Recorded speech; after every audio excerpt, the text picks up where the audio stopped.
Welcome to the Top Advisor Podcast, brought to you by Proud Mouse PodRocket Academy. I'm your host, Bill Cates, creator of the Cates Academy for Relationship Marketing.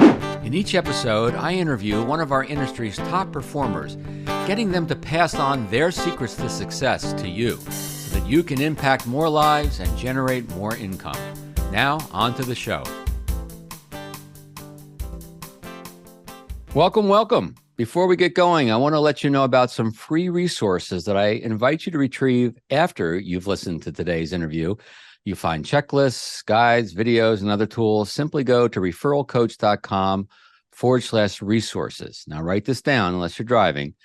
That's referralcoach.com/resources.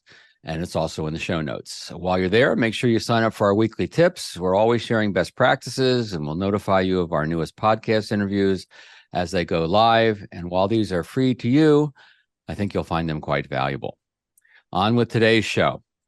Today, we're going to discuss a topic that, if you take this message to heart, will allow you to serve your clients better, make you super referable through increased client engagement, and lead to opportunities to serve others in your clients' lives. Through the thousands of interviews, coaching calls, and other conversations with financial professionals I've had over the years, I've come to realize that too many financial professionals who maybe call themselves financial advisors, financial planners, and who even help their clients develop a financial plan are really just investment managers and or risk managers. They fall short of creating relationships with their clients that have both the depth and the breadth to truly serve their clients at the highest level. You, as a financial advisor, do the type of work that can ripple through the lives of so many others in your clients' lives, a ripple so strong that and meaningful that it can impact multiple generations for years to come. I could be wrong, but sometimes I think financial professionals don't truly appreciate the full impact of their work. With me today to dig into this pretty meaty topic is Steve Gresham. Steve, who hails from the New York metropolitan area, is the managing principal of the premier executive community in the financial services industry, Next Chapter, and acts as a senior educational advisor to the Alliance for Lifetime Income. Prior to founding his consulting firm, Steve was the EVP and head of private client group at Fidelity Investments for 9 years. During this time, he drove the retail investor strategy that generated assets under administration to more than $2 trillion. Steve has a Telly Award for Innovation in Financial Services Marketing, a Mutual Fund Marketer of the Year award by Institutional Investor Fund Action, and has been recognized with the Pioneer Award for lifetime industry contributions from the Money Management Institute. All of these accolades mean that Steve, like myself, has been around this industry for quite some time and has done some great work to help advisors like you acquire and serve their clients. Steve Gresham, welcome to Top Advisor Podcast. Hey, thank you, Bill. It's terrific to be here. It's an honor. Well, thank you. It's an honor to have you.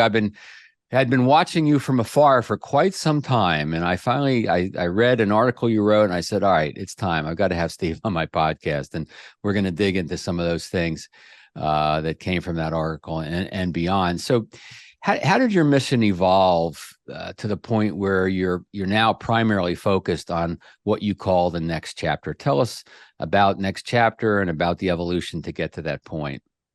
Sure. Well, how do any real transitions in your life take place? What's the catalyst? You're going through it yourself. So when I was looking at the world of the client, which has been my entire focus for the past 40 years, and I'm sitting in this fantastic perch in what I think is the best job in the industry at Fidelity, managing the retail strategy.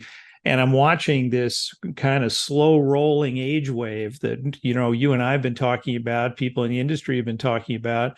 They were born in 1946, these baby boomers, the first ones. So it's not really a surprise.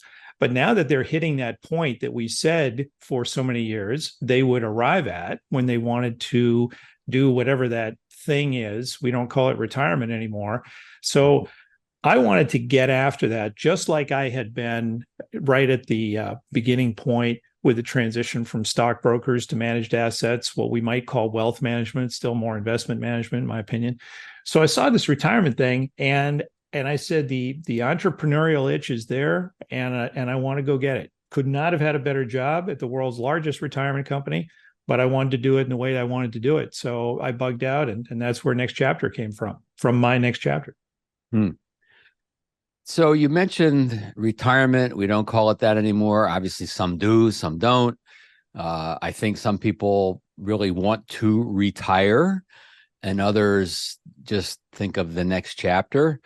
So, should we be using that word? Because a lot of people still have it in their head that way. Should we reframe it for people? What's your take on that?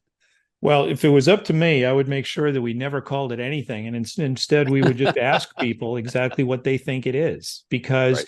it's episodic, right? So when you roll into what your initial retirement could be, and I was just talking to a guy this morning who's doing that. He said, a very successful executive, and I think actually you know who he is, and he's now turning 60. He's got his own firm. He's doing work. But if you were to say to him, "Are you retired?"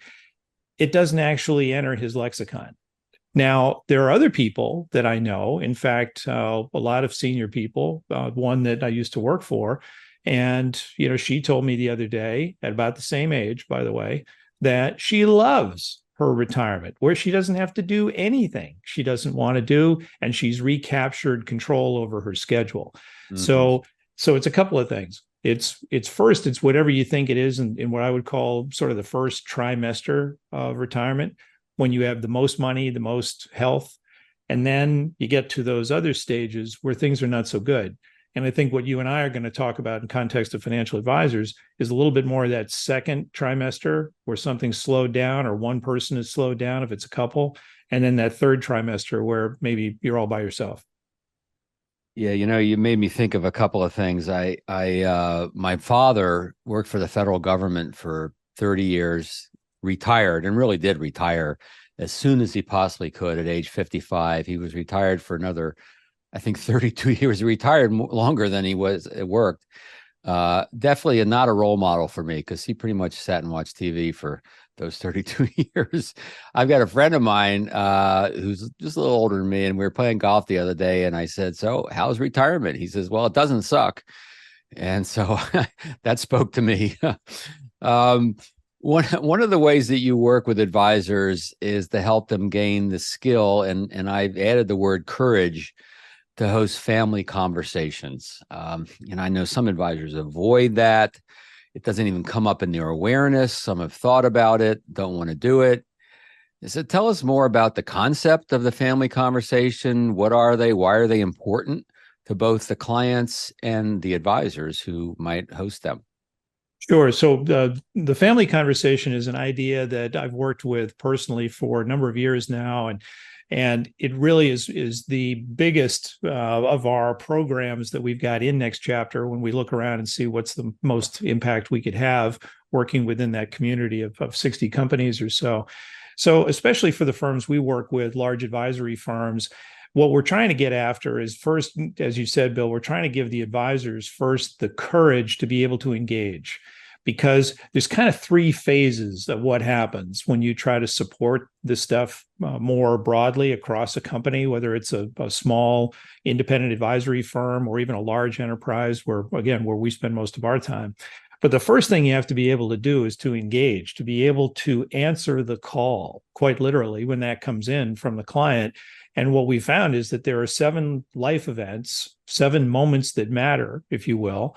And you've got to be comfortable being able to receive those, confront those, and be able to engage with the client, because that's really where your strength is. And that's where your confidence begins as an advisor.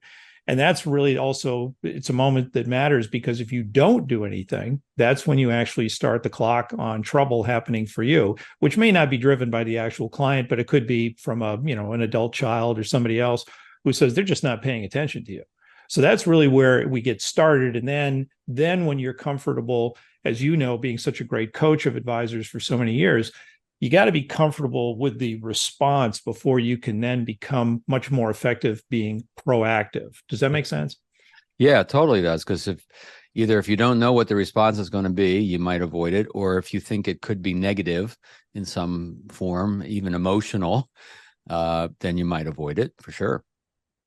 Yeah, you got to, as an advisor, the very best advisors, I think that you and I know over the years, they do this kind of thing naturally because they never feel on the spot. That's a self-imposed challenge to yourself. If you do that, if you feel like you have to have an answer for everything that the client asks, man, you're in trouble, because there's just no way you can keep all this stuff in your head.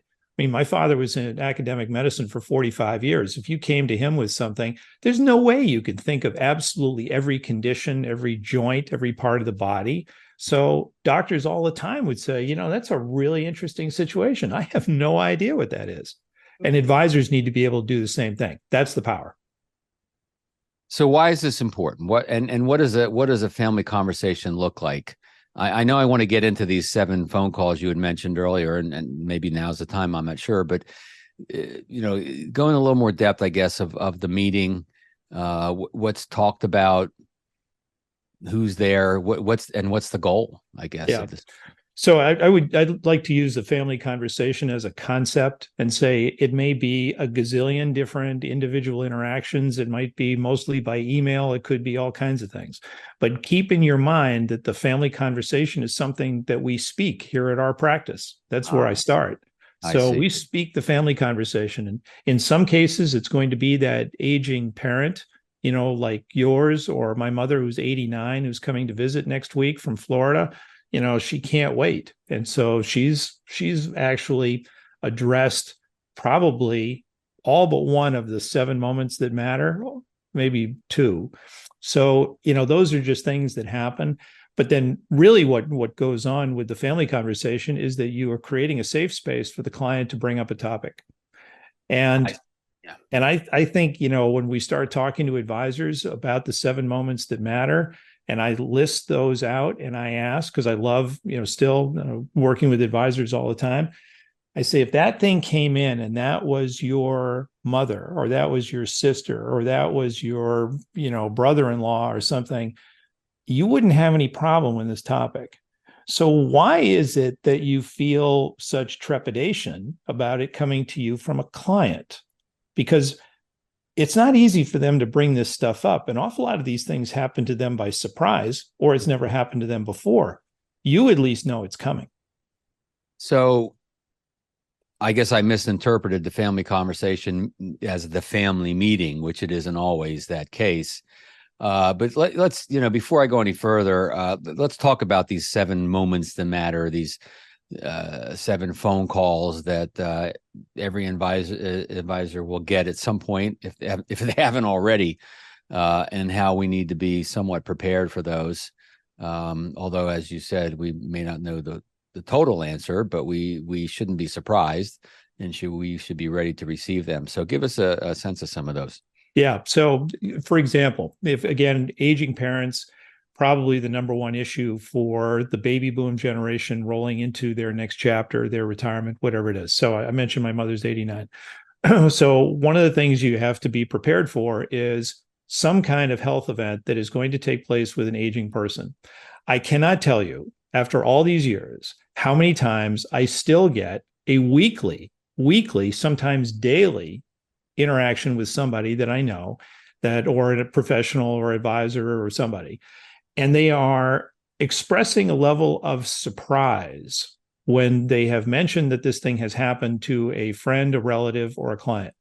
Mm-hmm. That's the part that I struggle with the most, because, the oldest boomers are shoving at 77 here. I mean, this is not new information. And so having, kind of walk around knowledge about the vulnerability of people as they age is something that I just kind of take for granted. I mean, maybe because I come from a medical family, and that actually is an advantage, because also being the oldest of the kids in my house, I knew all 4 of my grandparents and 3 out of 4 of my great grandparents. And I think that's a very unusual thing, these days in particular. But you have to have, what I would say is at least a cursory knowledge, a walking around comfort level with talking about things that happen to people as they get older, because it's just not rare. It is increasingly commonplace, and it's a human thing. So when you see it, it could be, it could be a friend, a relative, a neighbor, but you have to have just comfort with the idea. That's where I think it starts. And then we can dig into some of the individual ones. So healthcare event is the most common, right? Something has happened. And again, people are surprised. Again, I have to pause and say, why? You knew that something was going to happen. The people don't live forever. And so stuff happens. And when you're in your 60s, the chances are you already have at least one and probably two chronic ailments of some kind. They may not be life-altering yet, but they could lead to something else. So you actually have the warning signs. I certainly do. I have 4 orthopedists. So, there's just stuff you need to know. And then the point for the advisor, though, is to understand the sequence, what happens, before I give you any more, which is the client is going to communicate to you in some way about this thing. So just leave it as a thing for right now.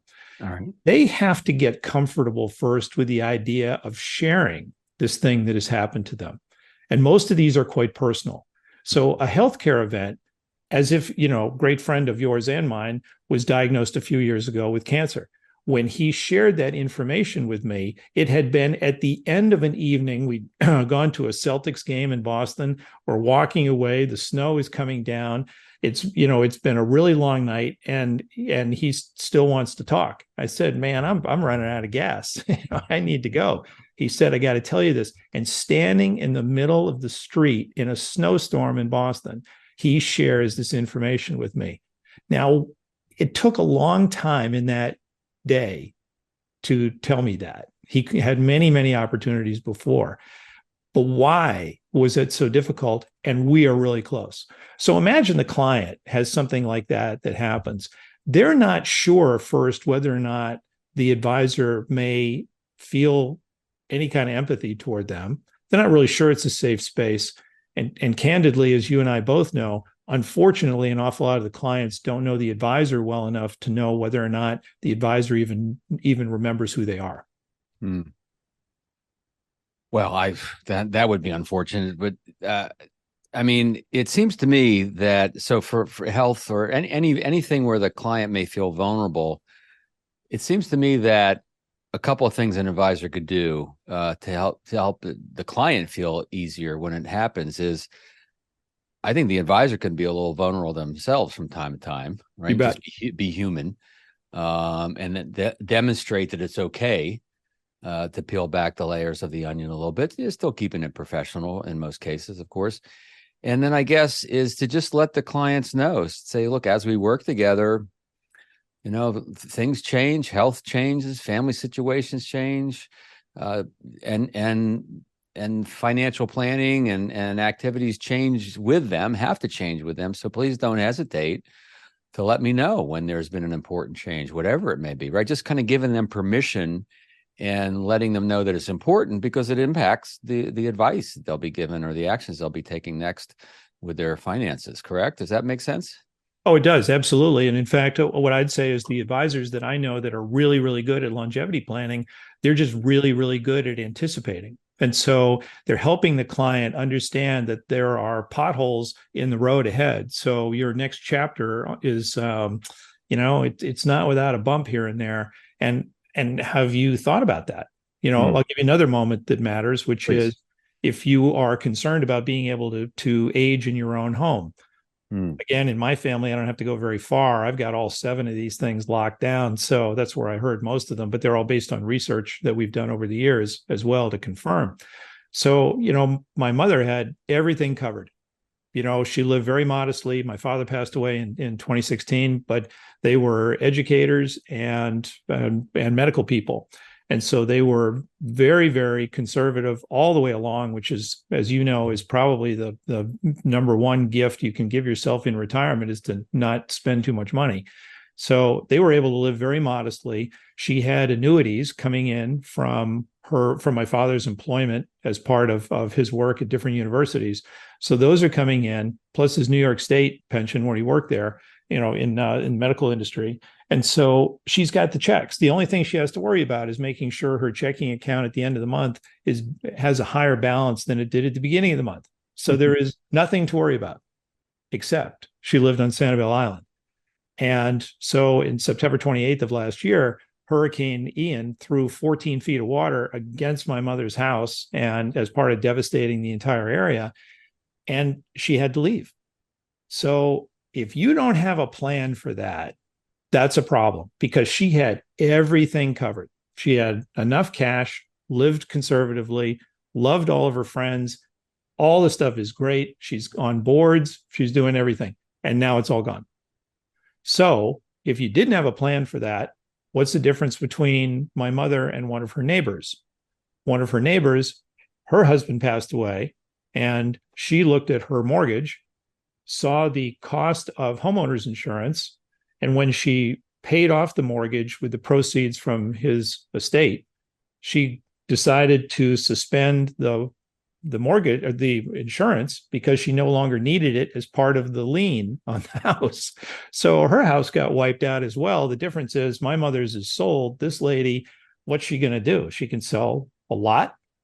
So thinking about what could happen in a situation like that, that's the kind of role that the advisor can play. It's sort of a devil's advocate. Have you thought about, and again, Bill, most of the people they've thought about it, but they don't have a plan.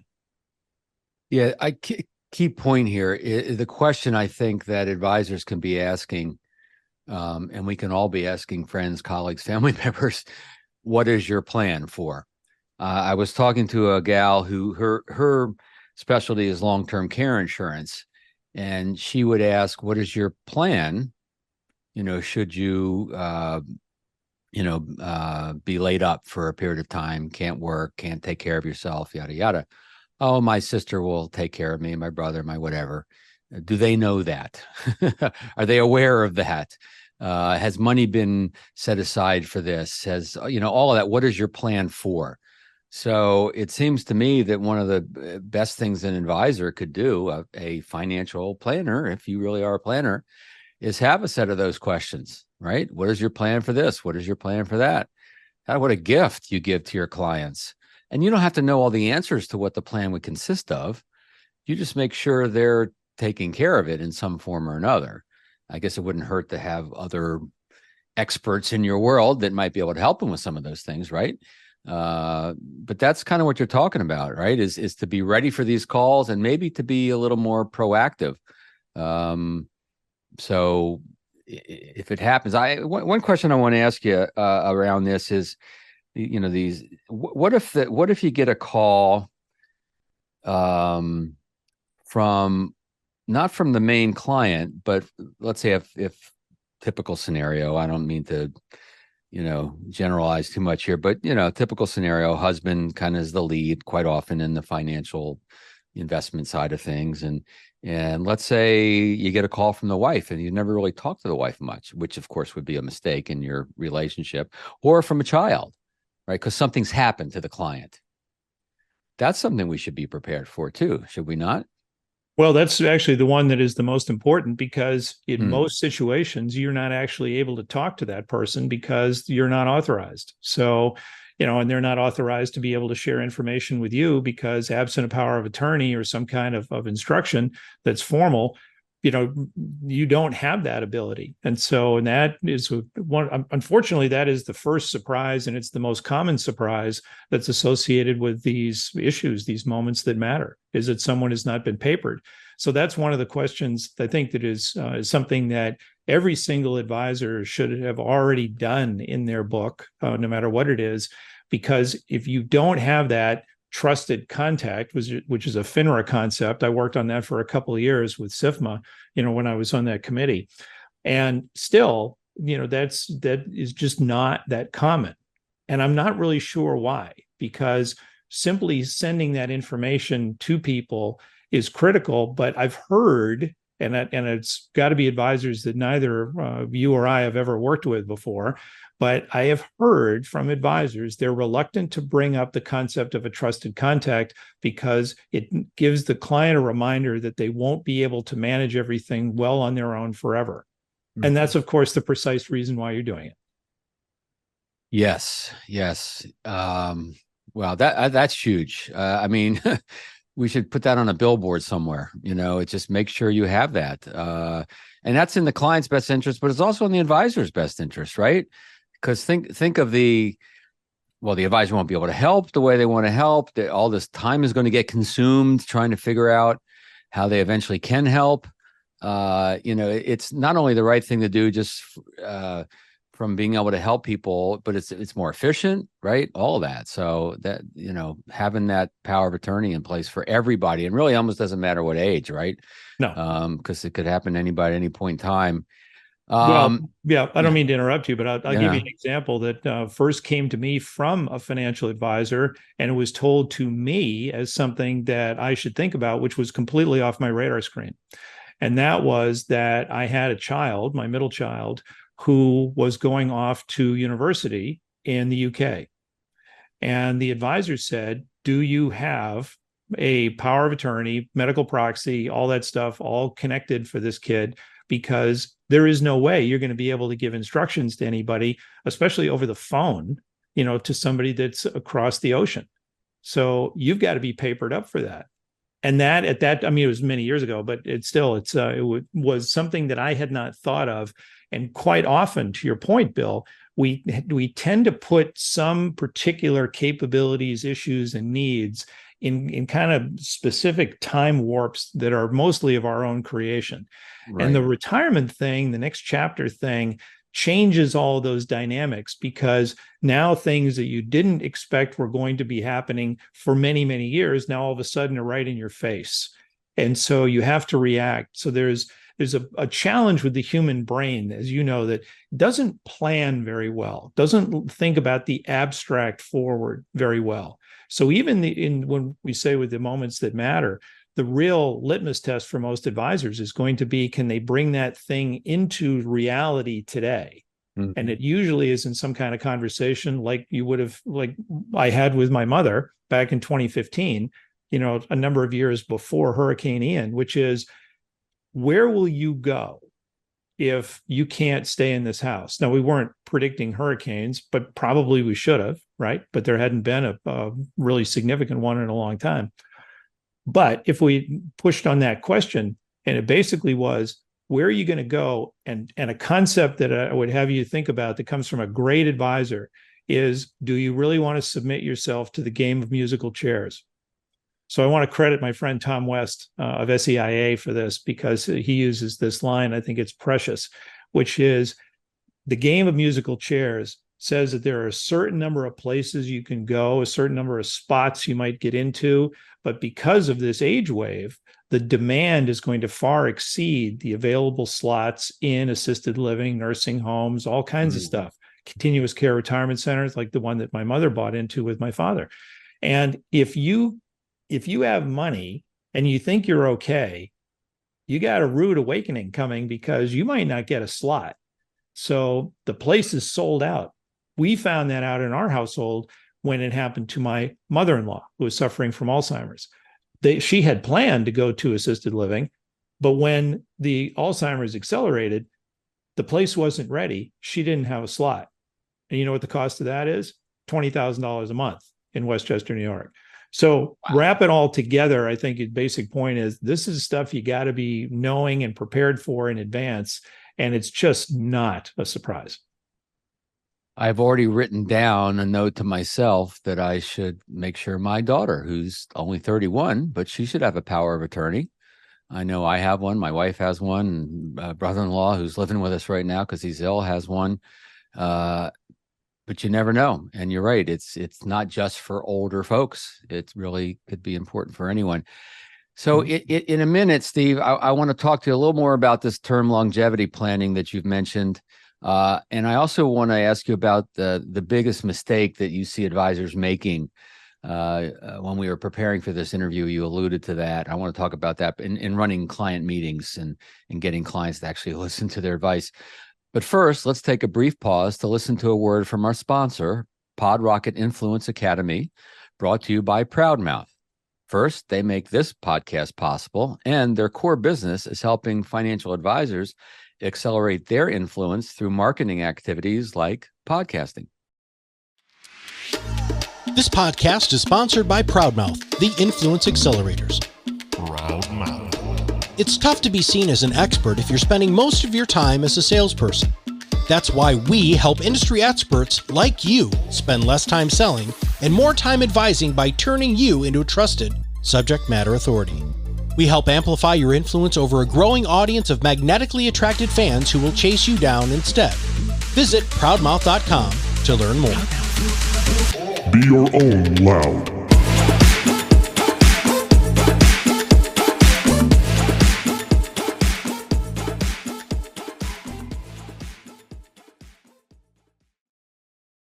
I need to take about 45 seconds to let you know that our newest and even better than before Academy for Relationship Marketing is now online and waiting to help you move from incremental growth to exponential growth by multiplying your right fit clients.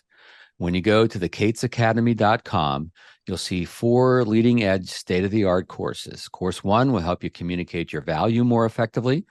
This course provides a process and a couple of proven formulas for communicating your value more effectively than you're even doing it now. Course 2 provides you with a clear path to becoming super referable. Following this path will generate more unsolicited referrals and clients increasingly willing to provide great introductions. Course 3 shows you that it truly is possible to be proactive for referrals and introductions without being pushy, needy, or feeling like that creepy referral guy. And Course 4 is about securing that all-important connection, meaning an effective introduction to your new prospect. This is a part of the referral process that often breaks down for many advisors, but it doesn't have to be that way. Take the steps demonstrated in this course, and you'll get more effective connections, introductions to prospects who will then respond and schedule your appointment. There's so much more I could tell you about our new academy, but I want to get back to our interview with Steve. So simply head over to thekatesacademy.com. That's thekatesacademy.com. Oh, and make sure you use the coupon code TCA200, the Kates Academy, TCA200, to save $200 off your investment.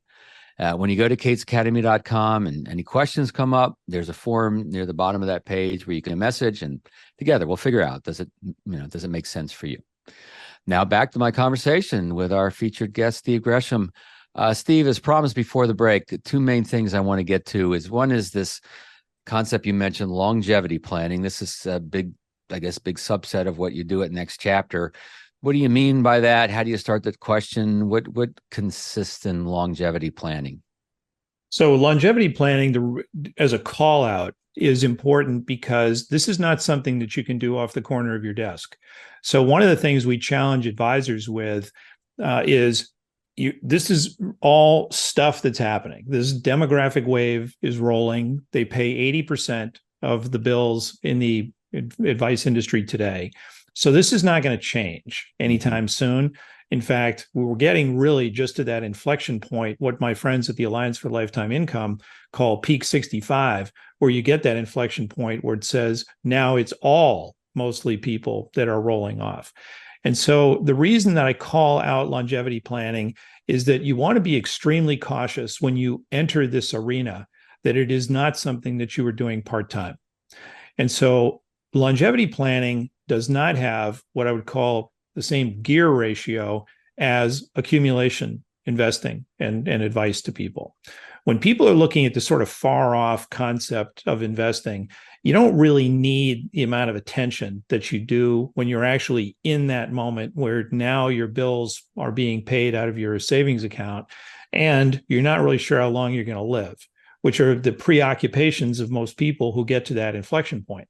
So now the life has it's a timeline that's more finite. They've got assets that they're not going to be able to grow much faster than the markets unless they're still working in some form, which is why we always say next chapter and not retirement. So when you look at that, though, you can't pull that off as a solo practitioner. You need help. You need different kinds of resources. Many advisors do this with a lot of local capabilities that they have to help people with some of these issues that we think are most critical. You've already mentioned financial decision-making. That's enormous, paves the way for everything else. The other life transitions include, where are you going to live? How are you going to get around? And how are you going to achieve access and finance healthcare? Because there are 3 different concepts. So healthcare, where are you going to live? How are you going to get around? And then who's making the decisions? That is all the stuff that is wrapped up inside of longevity planning. And you just can't do that if you have 150 or 200 households, because retirement to begin with is a family affair. So if you, let's say, have a prototypical couple and they have kids, and most people who are retiring are couples and most of them have kids. And so you're dealing with that, plus potentially aging parents. It's quite possible that you are dealing now with a family group of across 3 generations, and it could be anywhere from 9 to 20 accounts, 9 to 20 people, which is many, many more accounts than that. So I don't know how you would be able to do that unless you are in a team, unless you have support structure around you. Most of the people that I know who do this well are in a team of multiple professionals, plus other support and client service people. The gear ratio is more like 25 client households to each professional.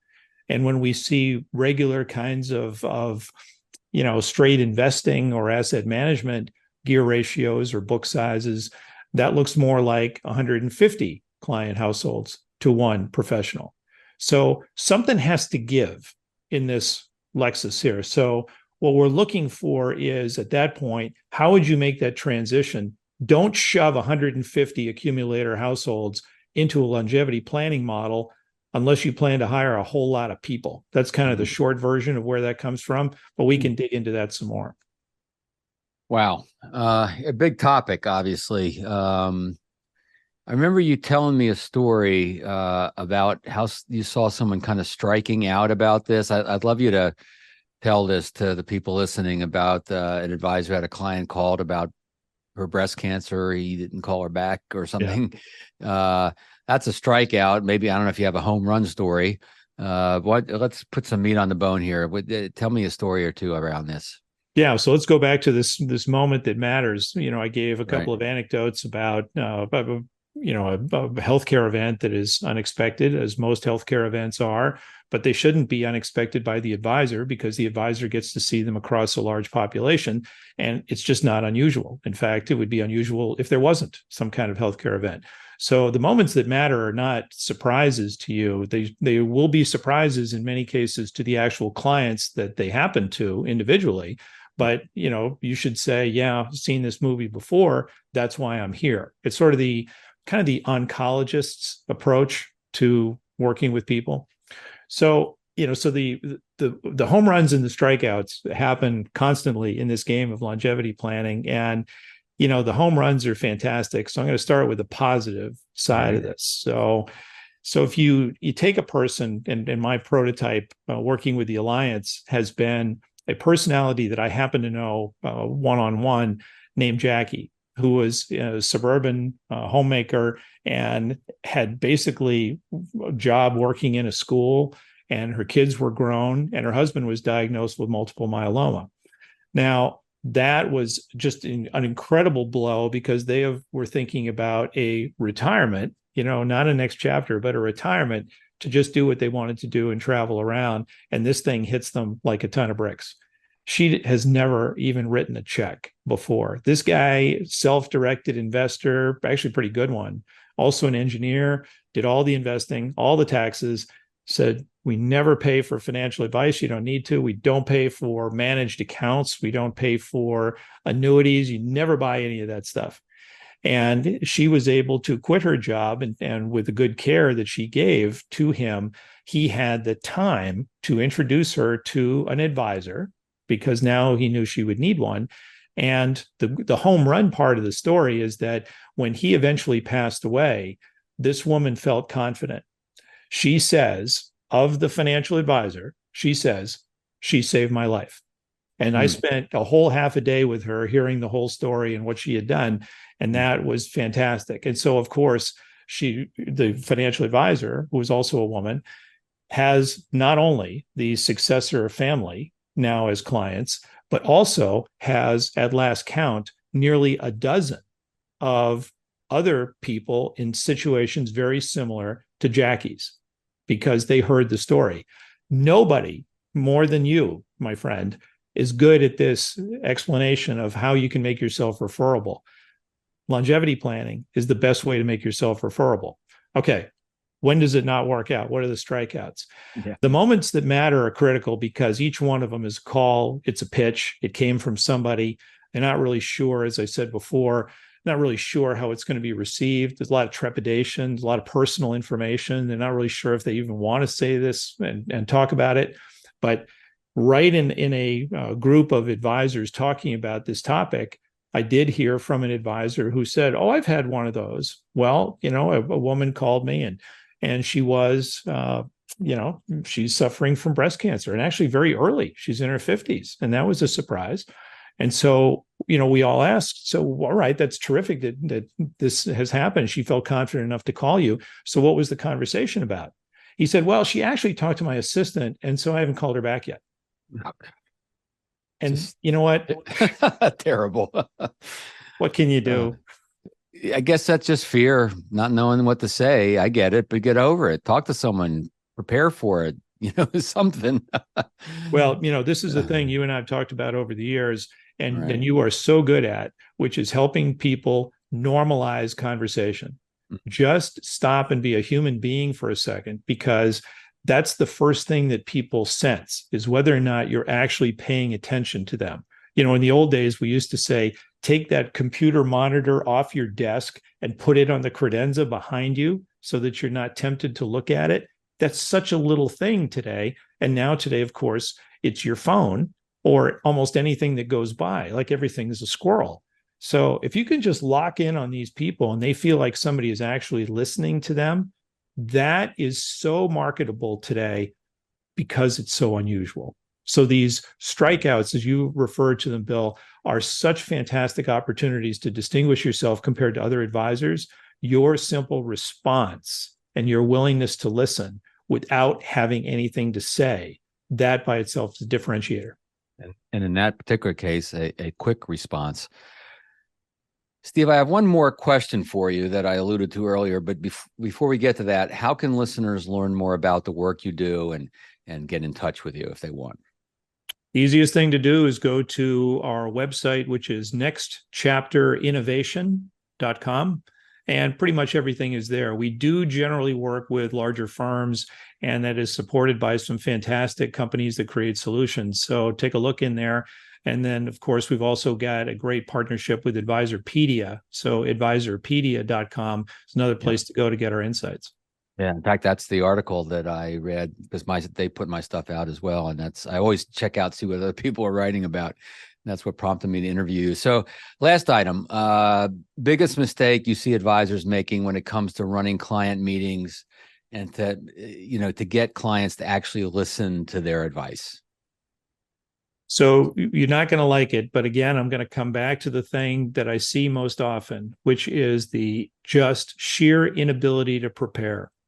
And this is the thing I just do not understand, because financial advisors have insights. As you said at the beginning, they have insights and impact and knowledge and perspective that most clients do not have. Even if the clients know stuff about markets and money, they've never actually fully experienced some of the things we're talking about here. And so being prepared for their lack of preparation is the number one mistake that advisors make that I see. They don't actually think about how these conversations are going to develop. They don't think exactly about the level of surprise, the emotion. And so none of this should be taking any of them by surprise, but it comes as a part of actually putting yourself completely into the moment so that you can listen, and the preparation comes as a result. Preparation does not mean that you've got an answer for everything. Preparation means being prepared to help them understand what's going on. Got you. That's so important. This is a great conversation. We're going to do more. I know it. We're going to figure it out because I just see how important this is. And I coach a lot of advisors. I help them with their value prop. I help them think through their client service model, all these things. And most of them are not doing this. They're looking for older clients, at least ones that are getting close to retirement, but they're not thinking like this. So congrats on this important work you're doing. Steve Gresham, thank you for being part of a Top Advisor podcast. Hey, my pleasure. My pleasure. You do great work, my friend. Thank you. To you, the listener of this podcast, may I ask you a favor? If you like this episode or like the podcast in general, please leave a 5-star review on the platform you're listening to the show. Not all platforms have a place for reviews, but if yours does, I'd be grateful. Thank you. If you haven't already, head over to thekatesacademy.com to check out our newest online resource to help you create exponential growth by multiplying your best clients. That's thekatesacademy.com. And don't forget to use the coupon code TCA200 to save $200 on your membership. This is Bill Cates reminding you that ideas do not make you more successful. Only acting on those ideas will bring you the success you desire. Thanks for stopping by. Thank you for listening to the Top Advisor Podcast, brought to you by Proud Mouse Pod Rocket Academy. I encourage you to visit my website, referralcoach.com, for links to my books, online courses, and to register for the Cates Academy.